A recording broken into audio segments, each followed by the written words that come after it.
In this video, we're going to show you how to buy Harambe token on Solana using Trust Wallet. First, make sure you've installed the Trust Wallet app on your mobile phone and then open it. If you don't have something like Solana to use for buying the Harambe token, then select the buy button and follow the instructions.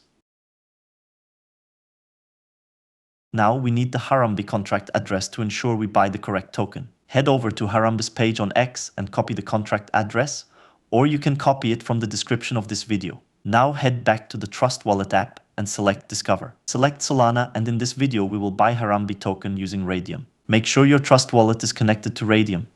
Then select the To field to search for the Harambe token. Now paste the contract address you copied earlier and select Harambe from the list that appears. Now you just need to select how many Harambe tokens you want to buy and then select the swap button.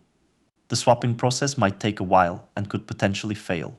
If it does, just try again, and soon your Harambe token will appear in your Trust Wallet. That's it. Thank you for watching, and remember to subscribe.